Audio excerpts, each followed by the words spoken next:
Bom dia a todos. Nós decidimos fazer esse balanço desses 2 anos com muita responsabilidade. 2 anos que realmente precisam ser analisados por vocês, pela imprensa e pelos brasileiros. Momento que normalmente se comemora as festas de final de ano. Mas quais são os presentes que a gestão atual do governo federal está deixando para nós? Quais são os presentes que a instituição de última instância do judiciário está deixando para nós?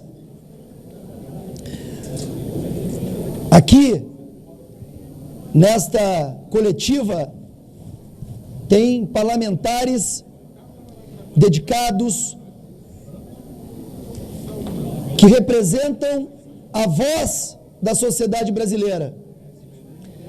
Aqui tem parlamentares ameaçados, parlamentares que, ao invés de se preocupar com projetos, com entregas, estão preocupados com a sua segurança, com o seu mandato. No momento mais difícil já visto para o Congresso Nacional. Nós poderíamos falar da inflação, poderíamos falar de uma péssima reforma tributária, dos escândalos nos ministérios. Nós poderíamos citar os gastos exorbitantes da esbanja. E isso, alguns parlamentares vão dar detalhes.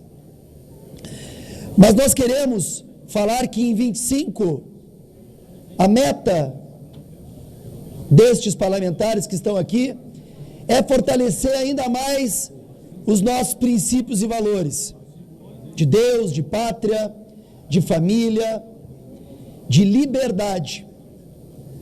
Nós mostramos em 2024 que a maioria dos brasileiros são conservadores, quer a máquina e o sistema queiram ou não.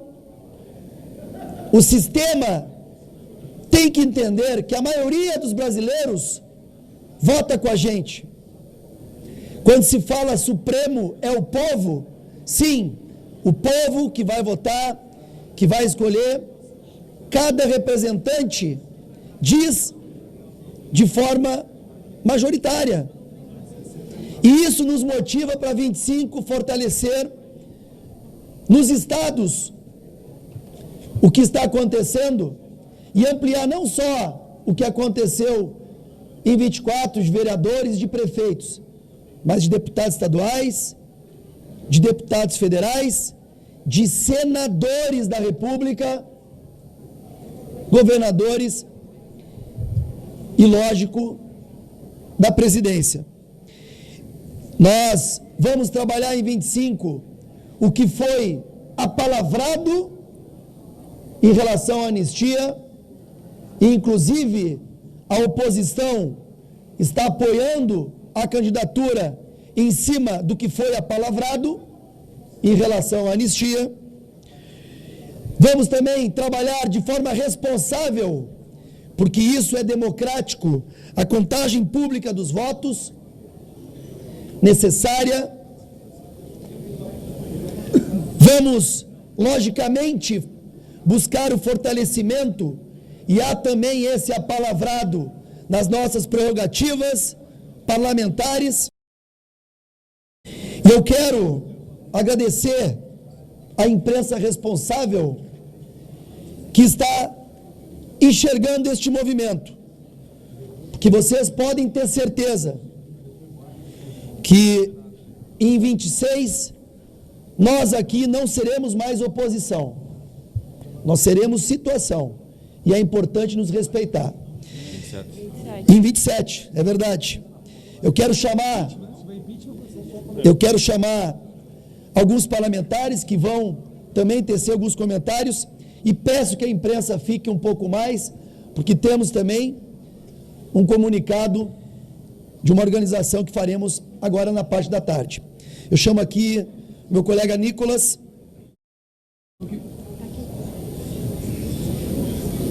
Obrigado, líder Zuco. Bom dia a todos.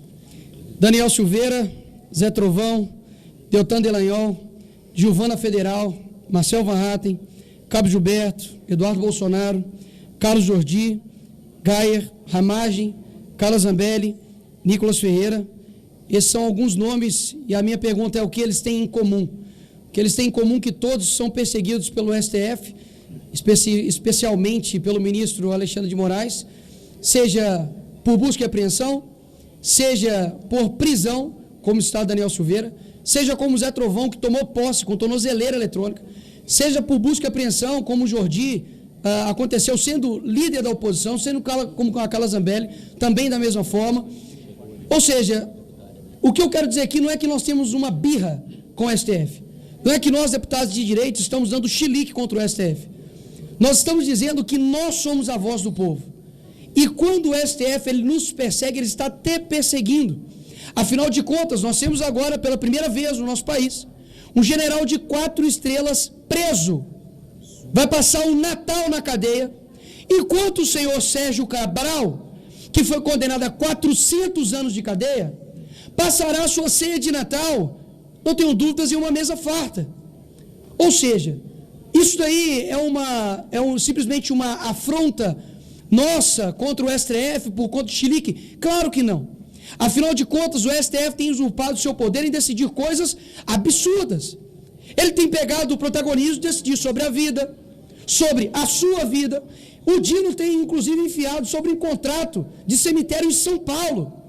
Ou seja, não é que nós, deputados aqui, perdemos o protagonismo ou nós somos incapazes de fazer o nosso ofício. Pelo contrário, quando você vê a humanidade, não é que quem lutava contra a ditadura não eram pessoas incapazes, não. É porque exatamente as pessoas que têm o monopólio do poder impedem com que os meios democráticos sejam exercidos.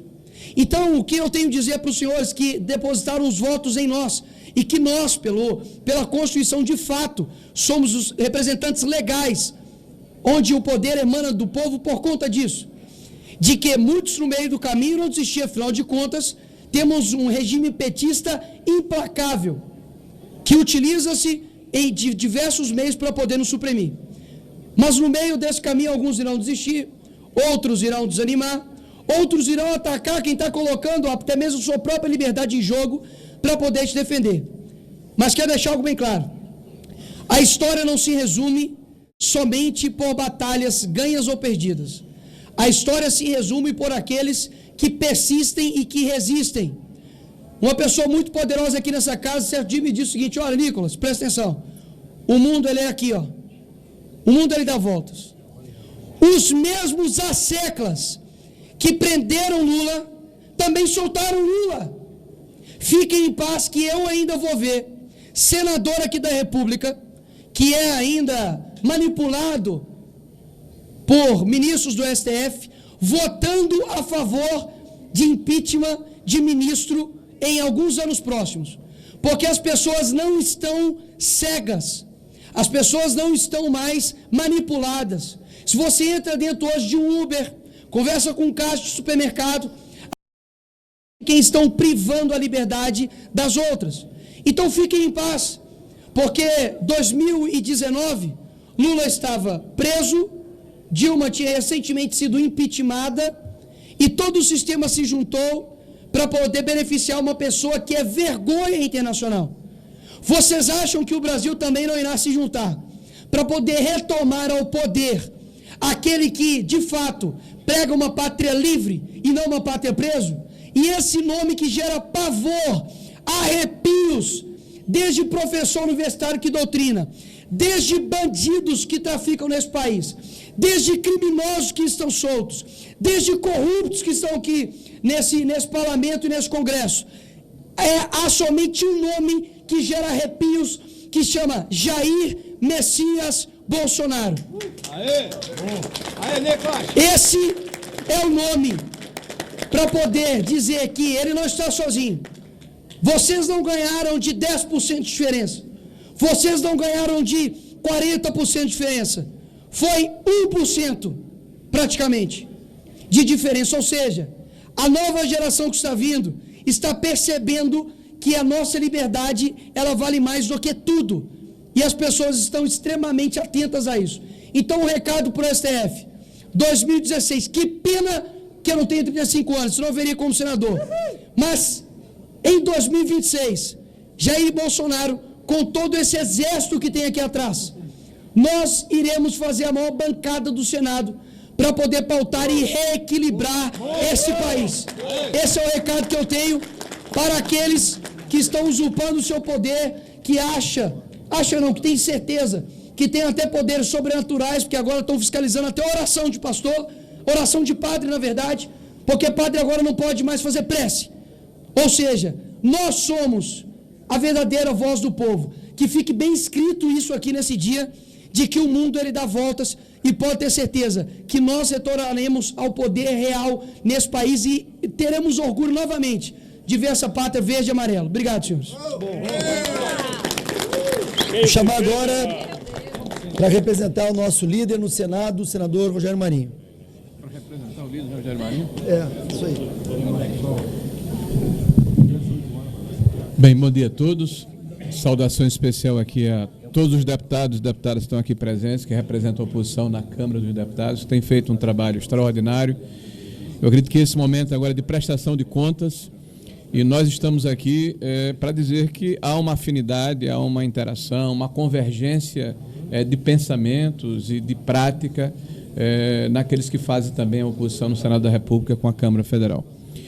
Nós temos hoje, sem dúvida nenhuma, um partido que representa de verdade e com nitidez a direita conservadora no país. Isso é importante ser dito, porque raramente nós vimos retratado na imprensa o que de fato aconteceu nas eleições de 2024. Eu quero lembrar os senhores que o Partido Liberal era talvez o 12º ou 14º país em número de legenda para vereadores. O Partido Liberal, em 2024, com a chegada do presidente Bolsonaro, é o primeiro do país em voto de legenda para vereador. O Partido Liberal era um partido que não havia feito sequer um vereador primeiro colocado em capitais da República.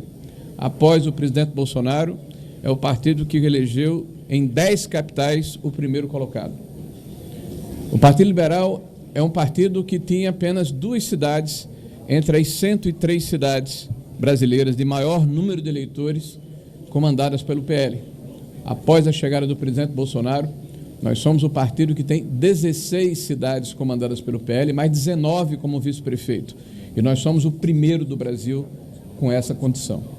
O Partido Liberal era o 11º partido do Brasil em número de votos nominais para prefeito em cidades brasileiras nas eleições de 2020. Com a chegada do presidente Bolsonaro, o Partido Liberal é o primeiro partido do Brasil em número de prefeitos em 2024. E isso não é pouca coisa. Apesar de toda tentativa de desmoralização, de desqualificação, de desumanização de uma parte substancial da população brasileira que tem valores, que radicaliza sim, mas na defesa da família, que radicaliza sim, mas na defesa da propriedade privada, que radicaliza sim, mas na defesa das crianças brasileiras, que radicaliza sim, mas na defesa do nosso território nacional e do que nós representamos, de quem nós somos, de uma sociedade que tem valores judaicos, cristãos e conservadores e que sempre foi a principal característica da nação brasileira. Essa é a radicalidade desse partido. E isso é o que nos distingue e nos faz diferente. E não é por acaso que este é o partido que não tem posições dentro do governo federal. O nosso partido não participa desse governo. O nosso partido faz oposição a um governo que não tem projeto de país, um governo que tem projeto de perpetuação no poder. E isso é demonstrado todos os dias na divisão da sociedade brasileira, no ódio reiterado, nas narrativas que são impregnadas, mesmo que confusas e desconexas, para se manter um clima de beligerância que não interessa à sociedade brasileira. Nós somos um país com uma tradição de reconciliação. Nós somos um país com a tradição de pacificação. Nós somos um país em que a democracia sempre venceu. E aqueles que têm posições e visões diferentes de mundo sempre foram respeitados. Não acontece agora no atual governo. Um governo que aparelhou a máquina pública, um governo que criou uma instituição dentro da Advocacia Geral da União para monitorar a opinião das pessoas e tem agido como um verdadeiro Ministério da Verdade. Essa situação, inclusive, que transbordou a ação executiva e se coligou com um pensamento majoritário do Supremo Tribunal Federal, que agora está julgando, senhores, o Marco Civil da Internet, no seu artigo 19, que pressupõe que para que um conteúdo seja retirado é necessário uma ação judicial. Ora, se isso é inconstitucional, me permitam, nós estamos virando a sociedade de ponta cabeça e invertendo valores. Porque o que se quer, na verdade, é o controle da narrativa. O que se quer, na verdade, é impedir, emudecer, emascular a população brasileira, para que passe literalmente a boiada. A boiada, como está acontecendo, por exemplo, com a nossa economia, com o reflexo da sociedade mais fragilizada, que não pode se proteger. Uma sociedade que agora, no dia 15 de março de 2025, vai comemorar a nossa morte civil.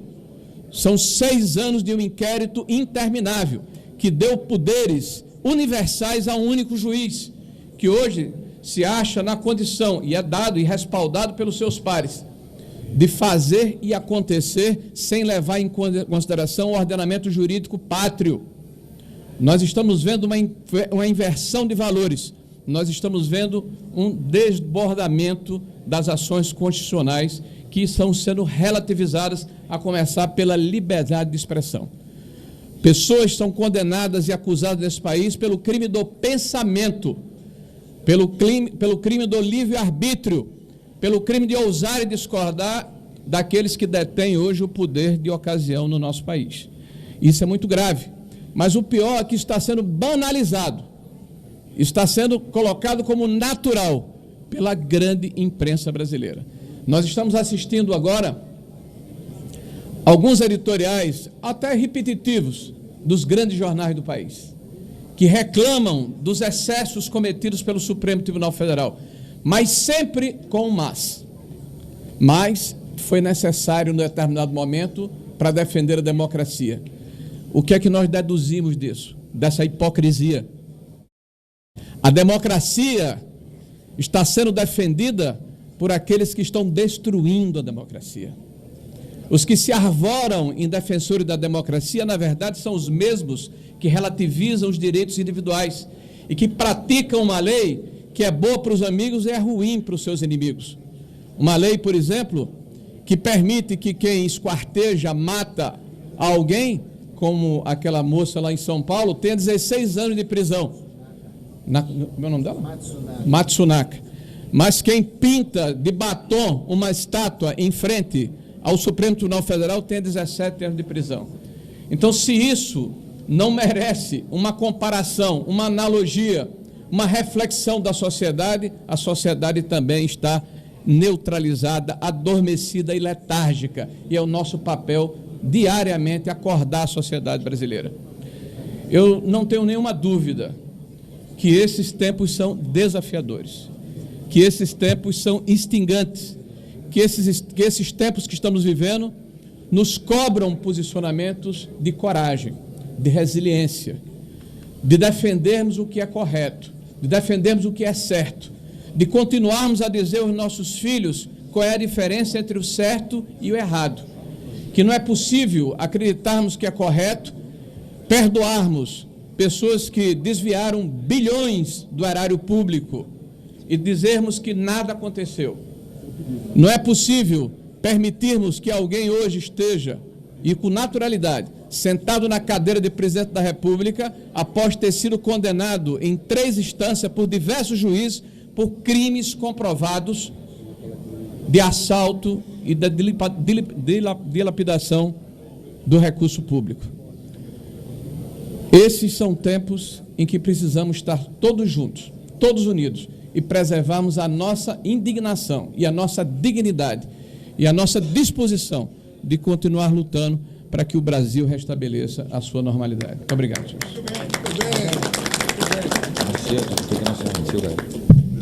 Para falar sobre a questão da imunidade parlamentar, eu chamo o deputado Gustavo Gayer. Obrigado, presidente. Nosso novo líder, aliás, né? Nosso líder da oposição. Inclusive, um dos motivos da gente estar aqui hoje, nessa última coletiva de imprensa, na última semana de sessões no Congresso, é para apresentar a nossa nova liderança da oposição.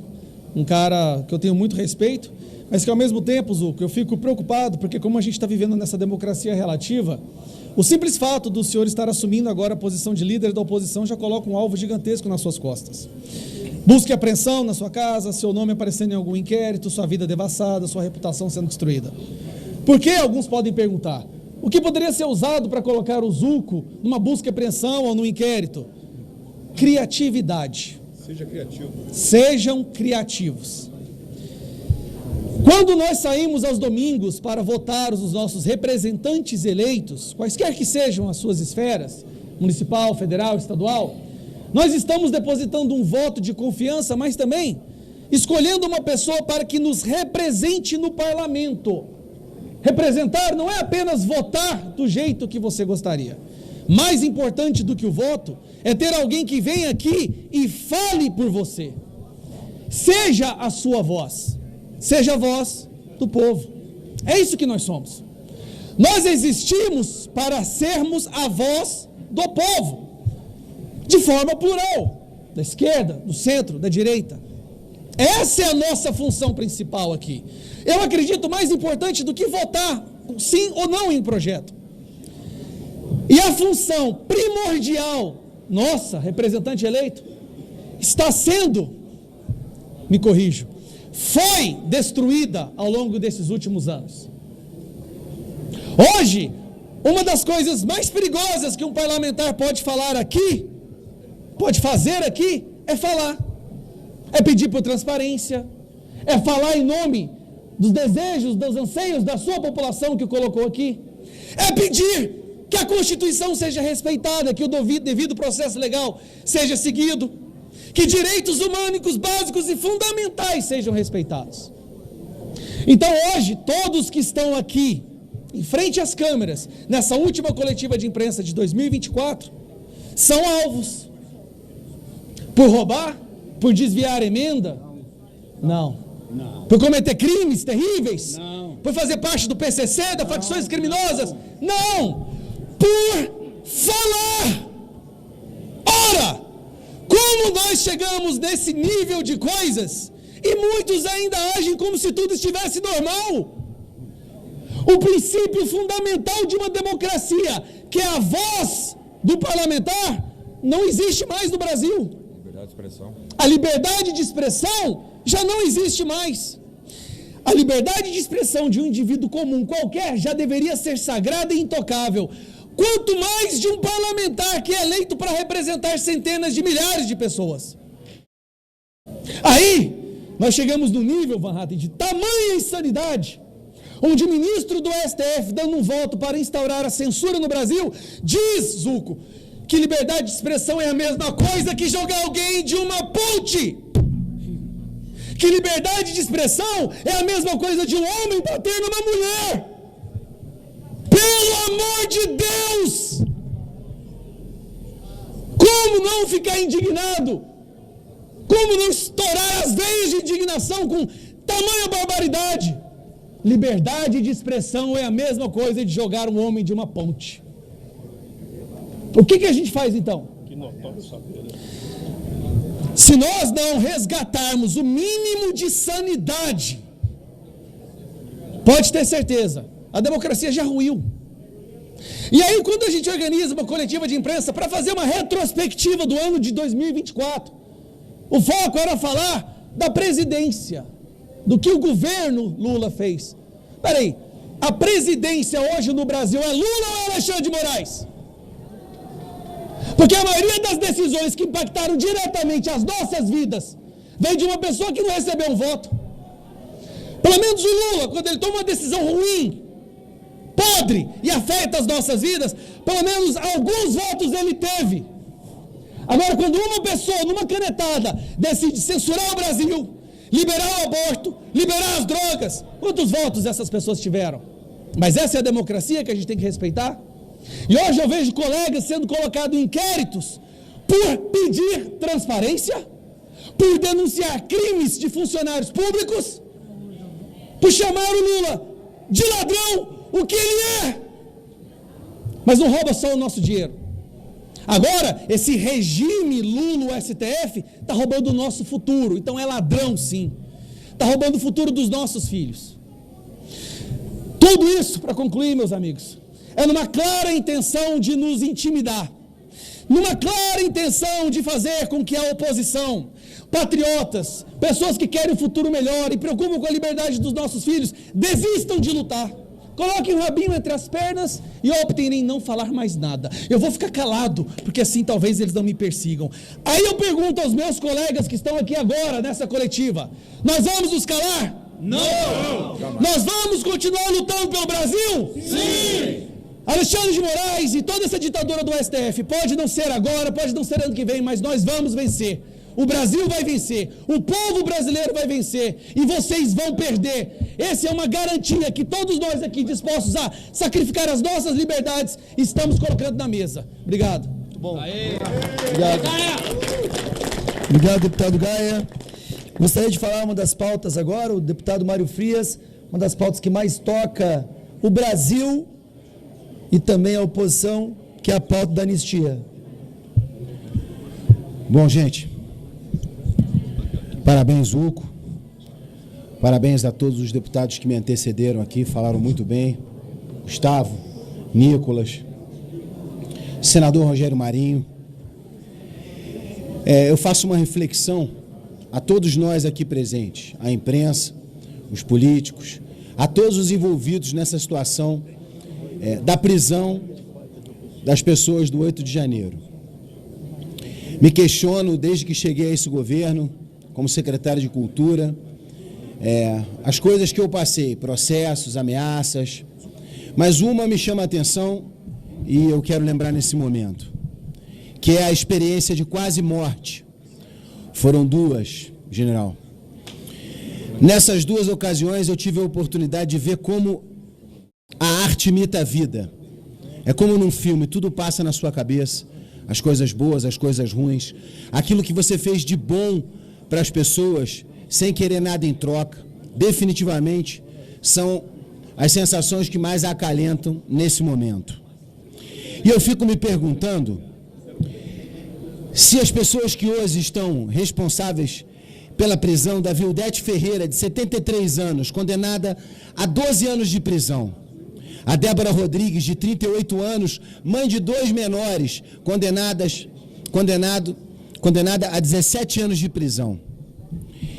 Meus amigos, todos nós vamos passar, querendo ou não, acreditando ou não no Deus, que eu acredito, vão passar por esse momento de se perguntar o que fizemos nessa vida, o que deixaremos para nossos filhos, para nossos amigos, até para nossos inimigos, mas principalmente nós, parlamentares, nós, pessoas do judiciário, né? Os jornalistas, o que nós vamos deixar para o mundo? E eu fico me perguntando qual será essa sentença, porque esse momento vai chegar para todos nós. Será que nós teremos feito o suficiente por nossos familiares?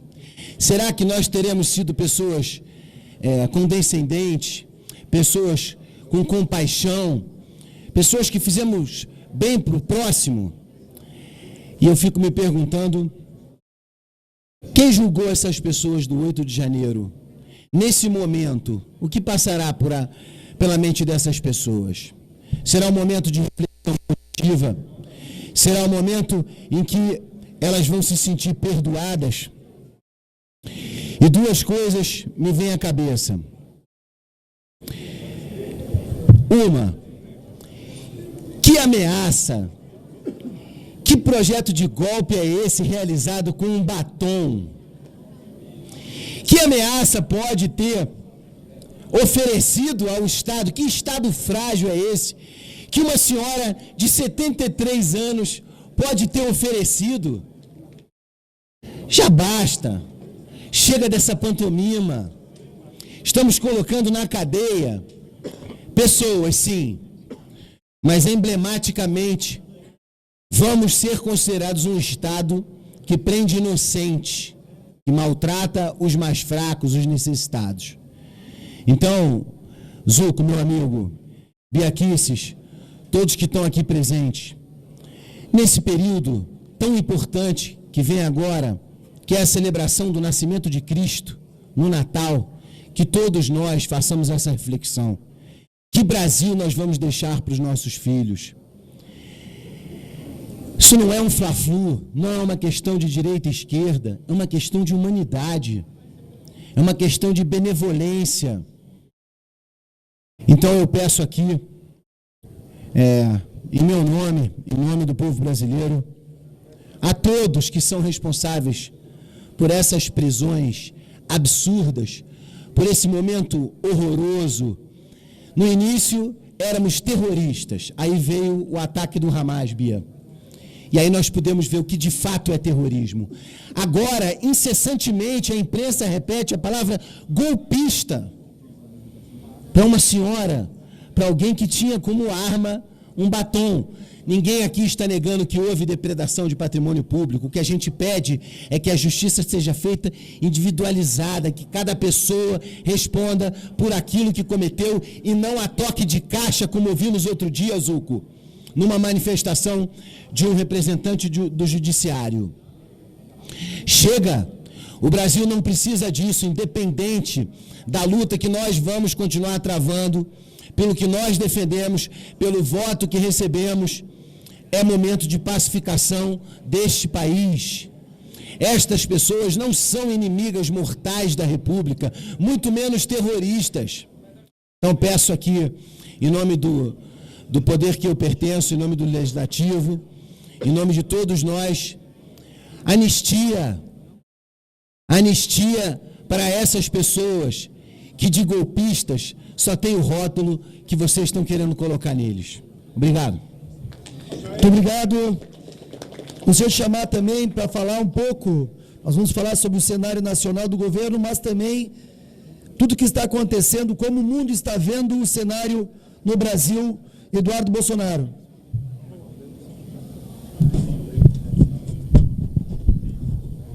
Bom dia a todos.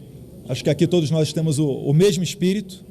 E o que a gente está vendo no mundo agora é uma mudança muito grande, né? O governo Trump já está mandando vários recados, cada vez de maneira mais direta, com relação ao fim do padrão dólar. Começou a citar o Brasil. O Brasil, se o governo Lula não tomar tendência, vai ter problemas com os Estados Unidos, eu acredito, porque ele não é muito acostumado a seguir uma linha pragmática. E mesmo depois da eleição do Trump, a gente pôde ver a primeira-dama falando o que falou para o Elon Musk, o principal conselheiro do Trump nesse momento. Paulo Teixeira, Haddad falando que o dia acordou nebuloso, enfim. A gente tem aqui um governo de pessoas que não têm compromisso com os interesses do povo brasileiro.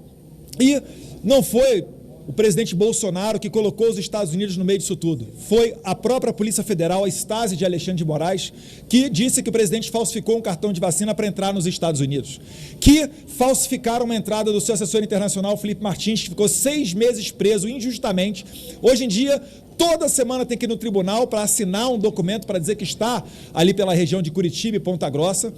Foram eles que atraíram os Estados Unidos para dentro desse problema. E graças a Deus a gente está tendo uma relação cada vez mais próxima, cada vez mais íntima. O seu chanceler é Marco Rubio, presidente de cubanos, acabou de nomear outra pessoa, Rick Renel, para tomar conta de Coreia do Norte, Cuba, Venezuela. Vamos ver se ele também não vai ter uma atenção especial com outros países, talvez para com o Brasil. Então a gente está vendo aí pela primeira vez, né, o fim do conforto de Lula para apoiar publicamente Hamas. É o líder internacional que mais fala a favor do Hamas. O Trump, uma das primeiras coisas que ele fez foi pedir a soltura imediata dos reféns, senão a questão ali do Oriente Médio, né, o Hamas vai sofrer o inferno na terra. Então realmente a gente tem uma mudança internacional, não só na política americana, mas uma vibração que está chegando nos outros locais também. A Argentina tem o Milei, na Hungria tem o Vítor Orbán, o Santiago Penha vai estar também do Paraguai agora na ascensão do Trump, na posse dele. Então, a gente está no momento de inflexão. Todos sabemos que as autoridades de Brasília gostam de passar férias na Disney. O delegado Fábio Schor, que comanda as investigações desses inquéritos inconstitucionais, comanda todas as ordens inconstitucionais do Alexandre de Moraes, passou as suas últimas férias na Disney e, coincidentemente, estava nos Estados Unidos quando foi editado o passaporte de Felipe Martins, que quando inseriram falsamente a entrada de Felipe Martins nos Estados Unidos, ele estava com um passaporte outro e não o seu passaporte atual. Então tem muita coisa a ser investigada e pela primeira vez a gente vai ter a oportunidade de passar essa história a limpo. Então todos nós aqui estamos juntos nesse mesmo espírito, provavelmente esperando que o Trump fará o perdão do pessoal do 6 de janeiro lá. Seria interessante, 6 de janeiro lá e 8 de janeiro aqui. Então seria interessante que a gente também virasse essa página. Tem vários parlamentares aqui ao meu redor que são protagonistas e são autores de projetos de anistia.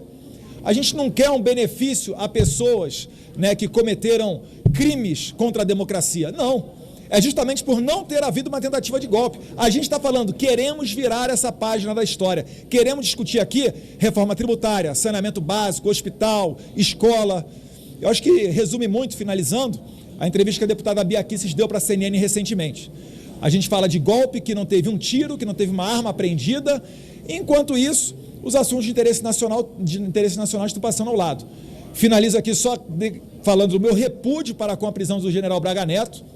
Uma investigação que já foi acabada, já foi finalizada, o relatório já foi confeccionado pela Polícia Federal e ele foi preso por obstruir as investigações. Pelo amor de Deus, um comandante do Exército inepto, né, General Tomás, inútil, poderia colocar ali uma abóbora no lugar dele, que daria no mesmo, tá? Acusam nós de crimes, como Marcel Van Hatten falou na Comissão de Relações Exteriores recentemente, que o Marcel Van Hatten, na cara deles, repete as falas que embasam esses inquéritos todos, seria motivo para a prisão de um parlamentar, e não prendem, porque sabem que crimes contra a honra não são suficientes para decretar a prisão de parlamentar. Eu atento aqui aos meus colegas parlamentares que existe uma estratégia jurídica que pode ser usada contra nós, para acabar com a direita nas próximas eleições. A novidade de condenar parlamentares por crimes contra a honra gera inelegibilidade enquanto perdurarem os efeitos da sentença. Então, no meu caso, tenho, por exemplo, um processo aqui que a deputada Tabata Amaral está me demandando, devido à discussão do projeto de lei dos absorventes. Trocamos farpas na internet, ela está me processando. O processo está pronto para julgamento, mas ainda não foi, não sei por quê. Se esse processo for julgado em junho ou julho de 2026, por mais que eu possa sofrer uma condenação ínfima de 3 meses, uma detenção de 3 meses, que vai ser convertida numa cesta básica, numa prestação à comunidade. Durante esses 3 meses, se abarcar outubro de 2026, eu estarei inelegível. Essa teoria está sendo construída nos tribunais para tentar esmagar Eduardo Bolsonaro, General Girão, Bia Kicis, né, Gustavo Gayer, dentre outros aqui que somos os mais vocais dessa casa, para de repente tirar futuros senadores, reeleitos deputados federais e as nossas bases. Então, o Brasil está muito mal, espero contar com o bom senso dos colegas da imprensa de levar essa mensagem adiante. Muito obrigado. Obrigado. Antes de entrar no cenário nacional, sobre o abuso de autoridade, deputado Evair. Bom dia, senhores e senhoras. Só de ouvir nessa manhã que a Dilma está sendo preparada para ser o possível plano B, caso o Lula não dispute a reeleição, o nosso dia começa muito mal. Não era a notícia que eu queria ouvir na primeira hora da manhã. Mas, naturalmente, nós nos reunimos aqui para discutir um tema central para o futuro da nossa nação.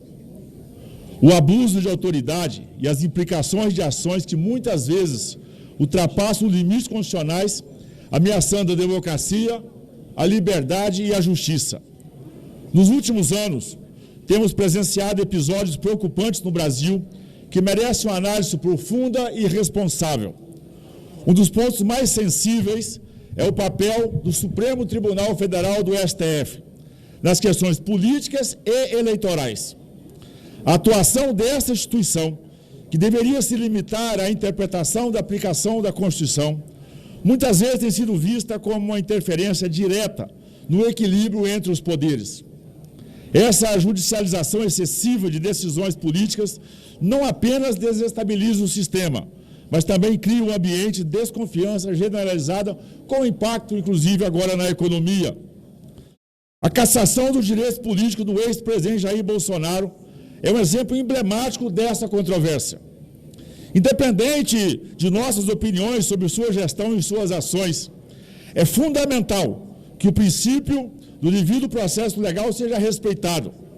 Cassar os direitos políticos de um ex-chefe de Estado sem critérios claros ou transparentes lança dúvidas sobre a imparcialidade e a motivação dessas decisões. Isso enfraquece a credibilidade das instituições e acende um alerta para todos aqueles que acreditam na democracia.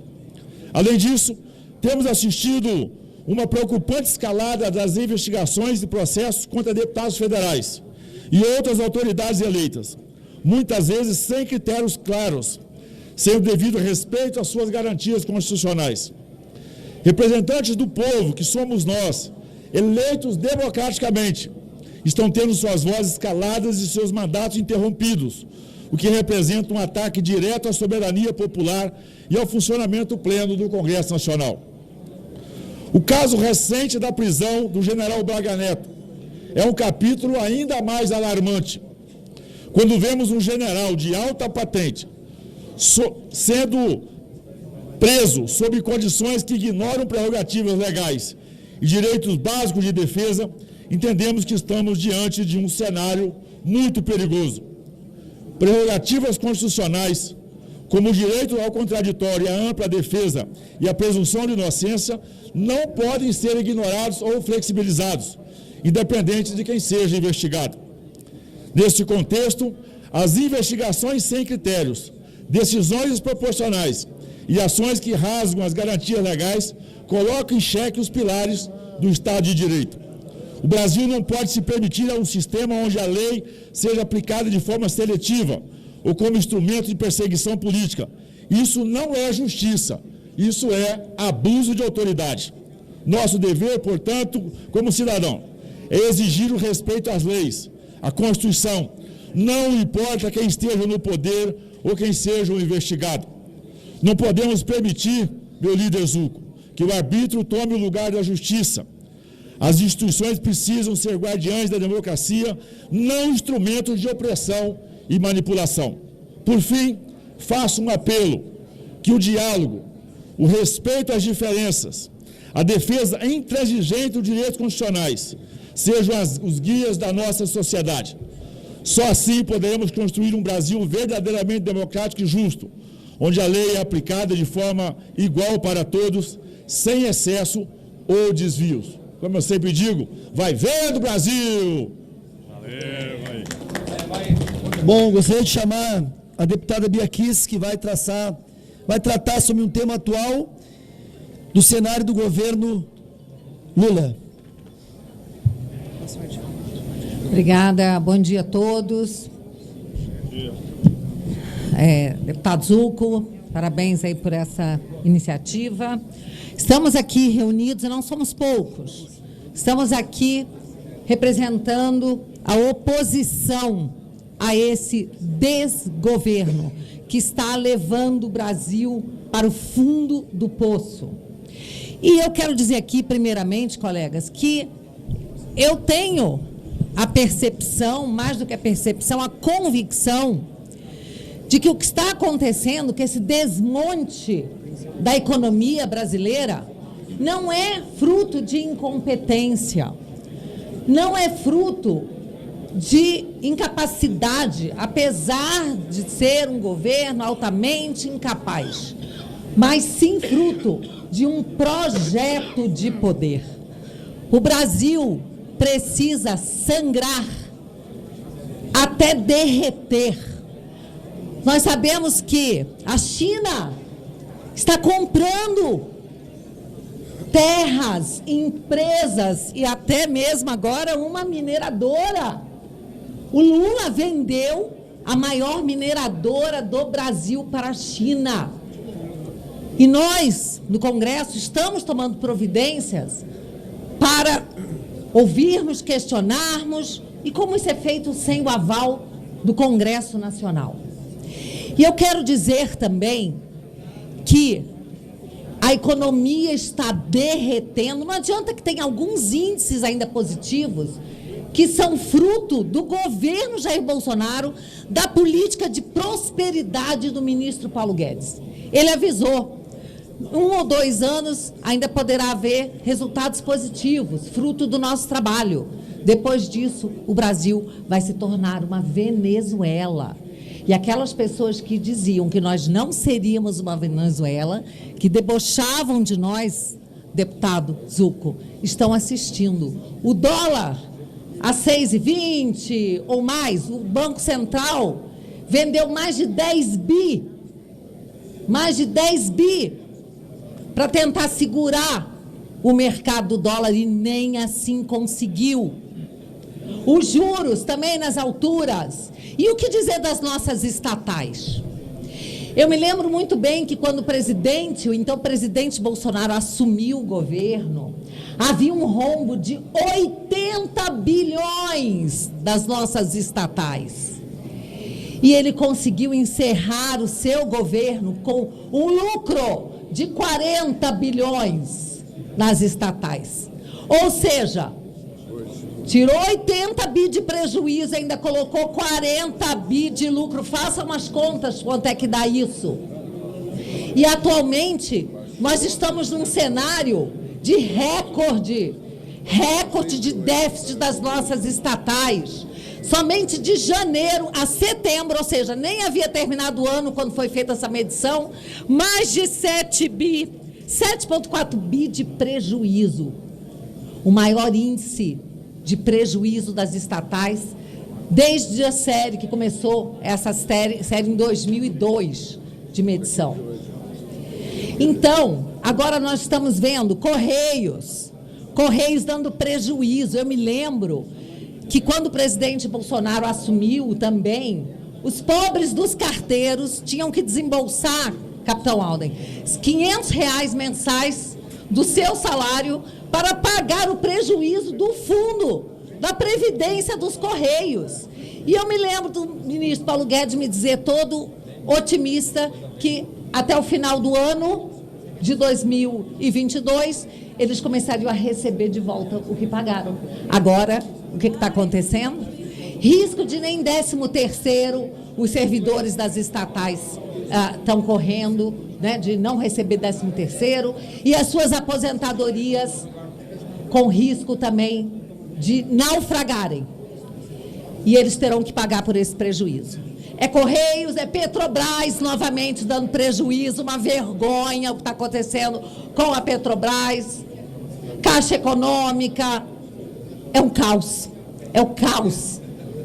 na questão das nossas estatais, e isso é só um aspecto dentro de tantos outros. Então é isso que eu quero colocar aqui, trazer para os senhores e dizer que está na hora de nós buscarmos o impeachment desse incompetente do Lula. Está na hora do impeachment do presidente Lula. Muito obrigado. Importante permanecerem. Como eu disse, no final nós vamos fazer um anúncio de uma ação que a oposição vai fazer na parte da tarde. Quero chamar para falar sobre a reforma tributária, essa péssima reforma tributária, o nosso deputado Luiz Felipe de Orleans. Forças Armadas. Vamos lá. Não sei se vai estar me escutando aqui. Muito bom dia a todos. Olha, a questão da reforma tributária, ela não é singular. Faz parte de todos os ajustes tributários que ocorreram no país desde o final de 2022, quando, após as eleições do presidente Lula, esse Congresso foi coagido para acabar com o teto de gastos, que era uma boa instituição legal para limitar gastos. Depois veio o arcabouço fiscal, uma artimanha completamente nova na política mundial. Você garantir gastos indo adiante, independente do resultado do PIB. Depois mudaram a regra do CARF, invertendo, quando há dúvida, colocando o benefício todo do lado do governo. Só isso já é um alerta para toda e qualquer empresa de investir no Brasil. Finalmente, uma reforma tributária, que de reforma tributária não tem nada. Tem a legitimidade, sim, de termos um modelo tributário péssimo, que de fato precisa de uma reforma. No entanto, o que foi colocado aí não foi uma reforma tributária, foi uma reforma política. Temos um fim do Pacto Federativo, temos a centralização da arrecadação de todos os municípios e todos os estados, todos os entes federativos, agora vão estar comendo na mão de uma autarquia a ser criada aqui em Brasília. E essa autarquia vai ter que repassar o dinheiro de volta para os estados e municípios. Baseado em que condição? Veremos no futuro. Mas isso também tem uma digital de uma entidade política muito espúria, que é a dominante aqui no Congresso Nacional, tanto na Câmara quanto no Senado. Chama-se Centrão. O Centrão é que viabilizou todas essas reformas. O Centrão que exigiu pagamento para se vender ao plano totalitário da esquerda, para fazer todos esses ajustes tributários. E olha, meus amigos, o ajuste tributário é o cerne da questão, controlando o fluxo de dinheiro, o fluxo de caixa, de todo poupador, de todo trabalhador, de todas as empresas. Aqui, centralmente, isso é um poder absoluto inédito no Brasil. Inédito. E vai eliminar as rivalidades políticas que surgem nos estados e nos municípios. Eles não terão dotação e capacidade de exercer as suas funções de governadores, de prefeitos, não sendo dotados de um sistema tributário local e que tenham que fazer aqui bênção ao Poder Federal e à autarquia central. Esse é o grande problema político gerado por essa reforma tributária. Mas como se não bastasse isso, existe um impacto econômico tremendo. Lembrando que essa reforma ela vem supostamente na narrativa de fazer um ajuste, em que as indústrias, e de fato a desindustrialização por causa do atual modelo tributário estava acontecendo, então as indústrias vieram apoiar uma nova reforma tributária, que era essa que votamos, supostamente. Mas ao longo desse processo, a indústria percebeu que ela vai sair perdendo. Ela também vai sair perdendo. Então, qual setor da economia, de fato, sai ganhando com essa reforma tributária? O comércio sai perdendo, serviços em geral saem perdendo, a parte financeira também sai perdendo, agronegócio sai perdendo, e agora as indústrias saem perdendo. Então, quem é que sai ganhando? Se eu já pontuei que os estados e municípios não saem ganhando, saem perdendo também. Somente o Poder Federal é que sai ganhando com essa reforma tributária. É isso que foi votado aqui. E já vemos as reações. Diversos setores já estão fazendo conta e já estão modulando os impactos. E os impactos são tremendos. Hoje de manhã teve a notícia que a Brasel, que cuida de bares e restaurantes, dizem nitidamente que a tributação para o setor de bares e restaurantes vai triplicar. Triplicar, não é aumento de 10%, 20%, é 3 vezes mais imposto no setor de bares e restaurantes. Também temos impactos nas MEIs, nas pequenas empresas individuais. Existe um estudo que diz, do setor, que 30% vai deixar de operar, outros 30% vai reduzir as operações e outros 30% vão operar na informalidade por causa dessa reforma tributária. Lembrando também a todos vocês que nenhuma projeção de impacto sobre nenhum setor foi promovido pelo governo ou pelo Ministério da Economia. Nenhum estudo de impacto. E eu digo mais, esses estudos de impacto agora vão vir da sociedade, dos setores da economia. E como é que o Congresso vai reagir a isso? Esse Congresso que, muito bem, como eu já pontuei, dominado pelo Centrão, na mão das emendas parlamentares oferecidas pelo governo central. Muito preocupante. Por quê? Já estamos em crise fiscal. Não estamos arrecadando o suficiente para fechar a conta.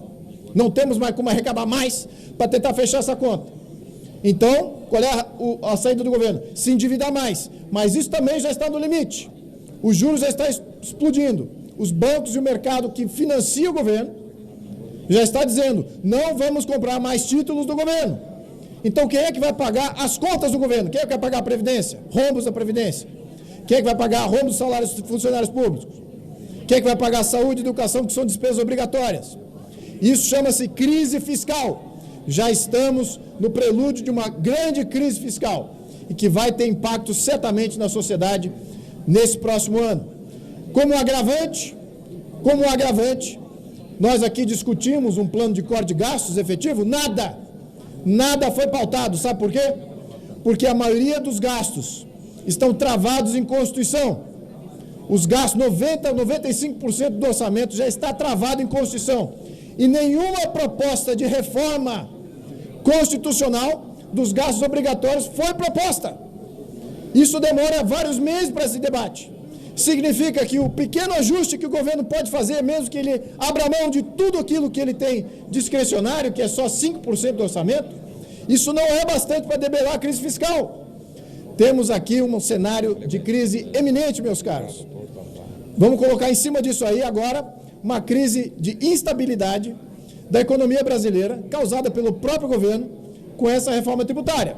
A saúde tributária, de arrecadação e de vontade de investimento do pequeno e médio investidor que cria empregos, cria oportunidades, está debelada com todos esses ajustes fiscais que o governo promoveu com a digital do Centrão. Então vamos colocar isso em pauta nesse ano. É fundamental que vocês entendam esse cenário, porque afeta a todos na mídia. Como é que vocês acham que vocês vão receber do governo, comprando aí mídia, que estão comprando aí das grandes mídias tradicionais? Como é que eles vão continuar isso? Vai ser um gasto que eles vão cortar certamente. Eles não vão ter como financiar isso. Muito problemático. Pode vir inflação galopante, pode vir juros galopante, com curto prazo a gente já viveu isso, aquela realidade, triste realidade do overnight dos anos 90, com inflação e overnight vencendo a todo momento, títulos públicos vencendo a todo dia e o governo tendo que rolar a dívida todo dia. É isso que pode ser o cenário que está sendo criado. Uma Argentina pré-Milei. É isso que está sendo criado agora, neste momento. Meus caros, temos um Congresso aqui com uma oposição. Essa oposição, a mídia pode não gostar. Uma parcela dos eleitores podem não gostar. Mas essa oposição, em todo o seu grau, em todos os seus representantes, tenta veicular a verdade. Tenta falar aquilo que nós estamos vendo sem uma agenda política que é vinculada a um plano totalitário. E sim, para honrar os eleitores que nos colocaram aqui de uma maneira direta. Quase todos os deputados da oposição têm voz e conexão direta com seus eleitores. A verdade é dita por esses representantes. Agora, carecemos que vocês entendam que isso seja verdade. Isso é uma questão de alma. Quando você não consegue reconhecer a verdade, quando a verdade é dita, a sua alma já está perdida. Então nós temos que colocar isso, mesmo se vocês não gostam desses representantes, estamos vinculando a verdade. É uma verdade nua e crua, em defesa do país, em defesa da cidadania e do cidadão brasileiro que nos colocou aqui. Temos uma missão muito importante nesse próximo ano. Vamos debelar essa questão do Centrão. Manipulem, sim, os deputados do Centrão. Esse sim é que tem que se contornar e virar para o lado da verdade. Eles estão agora do lado do totalitário, que querem criar todo esse modelo. E o modelo central tributário é parte disso. Vamos tentar mudar isso, meus caros. Vamos ajudar os deputados do Centrão e os senadores do Centrão a vir mais para essa pauta da verdade. É isso que é necessário. Nós temos que fazer essa mudança. Temos que exigir do candidato de Câmara, assim, o presidente de Câmara, assim como o presidente do Senado, compromisso com a anistia público. Compromisso público com a anistia. Compromisso público com a reforma do judiciário que já foi pautada nas comissões. Por que eles não assumem esse compromisso público? Será que ainda estão do lado do governo nesse sentido? Isso é bom para a população? Sem falar na questão tributária, porque certamente um próximo governo terá que rever todos esses ajustes tributários, todos, sem exceção, terão que ser revistos pelo próximo governo a partir de 2026. Se há alguma boa notícia, é que, nesse sentido, no contexto atual econômico, esse governo está para terminar. Esse governo não vai dar cria, não terá sucessão em 2026. Teremos sim um outro governo formado, que queiram fazer essas grandes reformas. Cabe aos senhores também participarem desse grande movimento de salvar e reconquistar o Brasil. Meus caros, meus amigos, Feliz Natal e bom ano a todos. Muito obrigado. Obrigado. Boa tarde bom dia a todos. E para finalizar, a gente tinha mais alguns assuntos em que a gente queria tratar com os senhores. Com uma importante pauta para o ano que vem, que é a contagem pública de votos. Esse projeto já passou pela CCJ, foi tornado constitucional e o próximo a vir agora é o plenário. Então, que o próximo presidente possa tratar desse assunto, que é um apelo popular. Nós não queremos, de forma alguma, retirar a urna eletrônica, ela continua, mas tem um papel a mais, que seria a impressão do voto, para que 5% desses votos sejam contabilizados ao final da eleição, no mesmo dia, para que saia o mais rápido possível. Quem pode ser contra mais transparência? Nós não somos contra a urna eletrônica, nós somos a favor de mais transparência, de mais possibilidade para trazer mais confiança, cada vez mais transparência para toda a população, já que é um pedido de boa parte da população para nós. Bom dia a todos.